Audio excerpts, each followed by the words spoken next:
স্থানীয় সংবাদ। আসসালামু আলাইকুম। বাংলাদেশ বেতার, রাজশাহী। স্থানীয় সংবাদ পড়ছি মোহাম্মদ শহীদুল হক সোহেল।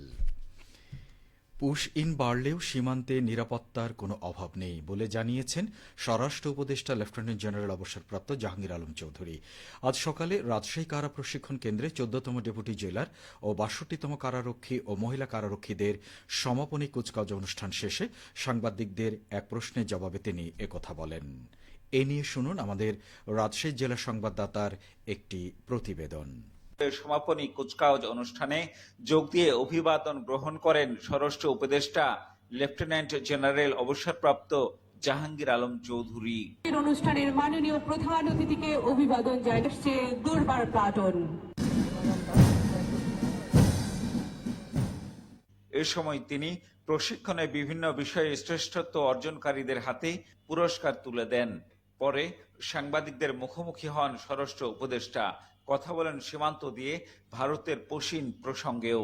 সীমান্তে পুশিং এর সংখ্যা বেড়েছে, এই জন্য আমরা প্রতিবাদও করেছি, বাট ওনারা এটা করতেছে না। সীমান্ত সম্পূর্ণ নিরাপদ। আমার বাহিনী সব সময় যে কোনো পরিস্থিতি মোকাবেলা করার জন্য প্রস্তুত আছে। স্বরাষ্ট্র উপদেষ্টা জানান, গত ঈদ উল ফিতরের মতোই এবারও কোরবানির ঈদে পরিস্থিতির স্বাভাবিক রাখতে সজাগ আছে আইন শৃঙ্খলা বাহিনী।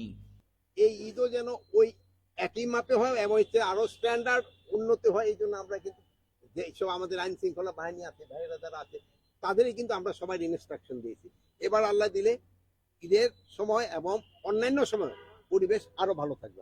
সাংবাদিকদের অপর প্রশ্নের জবাবে কৃষি উপদেষ্টা হিসেবে তিনি জানান, দেশে খাদ্যপণ্যের উৎপাদন বেড়েছে, কৃষকরাও দাম পাচ্ছেন উৎপাদিত ফসলের।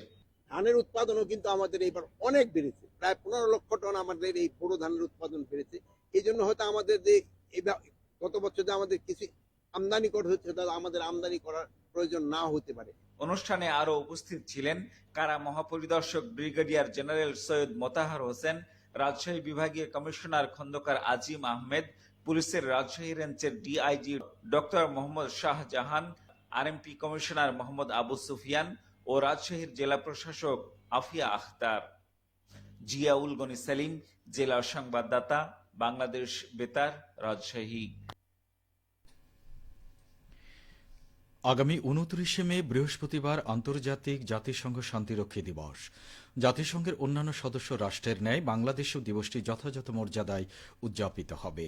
দিবসটি উদযাপন উপলক্ষে রাজশাহী মেট্রোপলিটন পুলিশ নানা কর্মসূচি গ্রহণ করেছে। এ উপলক্ষে ওই দিন সকাল ৯টায় আরএমপির সদর দপ্তর প্রাঙ্গণ হতে একটি বর্ণাঢ্য শোভাযাত্রা বের করা হবে। শোভাযাত্রা শেষে নগরীর সিএনবি মোড়ে রাজশাহী জেলা পরিষদ অডিটোরিয়ামে আলোচনা সভা অনুষ্ঠিত হবে। দক্ষ ও প্রশিক্ষিত জনশক্তি তৈরিতে রাজশাহীতে এই প্রথম ইউনিয়ন পর্যায়ে কম্পিউটার প্রশিক্ষণ কেন্দ্র চালু করা হচ্ছে। দুর্যোগ ব্যবস্থাপনা অধিদপ্তরের গ্রামীণ অবকাঠামো রক্ষণাবেক্ষণ টিআর কর্মসূচির আওতায় আজ পবা উপজেলার হড়গ্রাম ইউনিয়ন পরিষদে শিক্ষার্থীদের জন্য প্রশিক্ষণ কেন্দ্রের উদ্বোধন করেন উপজেলা নির্বাহী কর্মকর্তা আরাফাত আমান আজিজ। এ সময় ইউনিয়ন পরিষদের চেয়ারম্যান অধ্যাপক আবুল কালাম আজাদ, জামাতে ইসলামী রাজশাহী মহানগর শাখার ভারপ্রাপ্ত সেক্রেটারি মাহবুবুল আহসান বুলবুল এবং উপজেলা প্রকল্প বাস্তবায়ন কর্মকর্তা প্রকৌশলী আবু বাশির উপস্থিতি ছিলেন। পবা উপজেলা প্রকল্প বাস্তবায়ন কর্মকর্তা প্রকৌশলী আবু বাশির জানান, এখানে প্রতি ব্যাচে ২০ জন প্রশিক্ষণ গ্রহণ করতে পারবেন।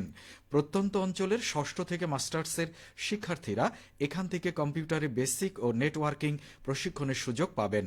প্রশিক্ষণ গ্রহণের পর তারা নিজেরাই আউটসোর্সিং এর মাধ্যমে উপার্জন করতে পারবেন। এছাড়া প্রশিক্ষণ কেন্দ্র পরিচালনার জন্য ইউনিয়ন পরিষদের চেয়ারম্যানকে সভাপতি করে ১৫ সদস্যের একটি কমিটি গঠন করা হয়েছে।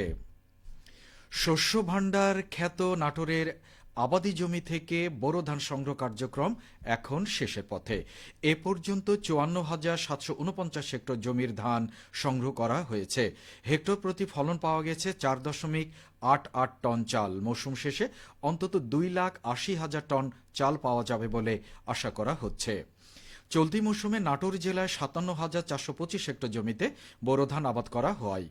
কৃষি সম্প্রসারণ অধিদপ্তর নাটোর জেলা কার্যালয়ের উপপরিচালক মোহাম্মদ হাবিবুল ইসলাম খান বলেন, সুষম সারের ব্যবহার, যথাযথ পরিচর্যা, সকল উপকরণের সহজলভ্যতা ও বিভিন্ন কারণে ধানের আশা অনুরূপ ফলন পাওয়া যাচ্ছে।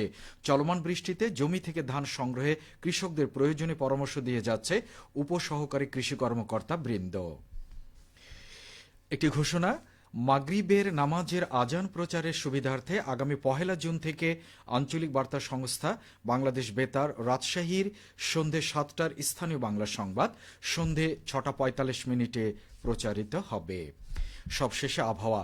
আজ রাজশাহীতে সর্বোচ্চ তাপমাত্রা ছিল ৩৫.৭ ডিগ্রি এবং সর্বনিম্ন ২৫.৫ ডিগ্রি সেলসিয়াস। বিকেল ৩টায় বাতাসে আপেক্ষিক আর্দ্রতা পরিমাণ ছিল ৫৮%। রাজশাহী ও তার পার্শ্ববর্তী এলাকায় আজ সূর্যাস্ত সন্ধে ৬টা ৪৭। সংবাদ শেষ হলো।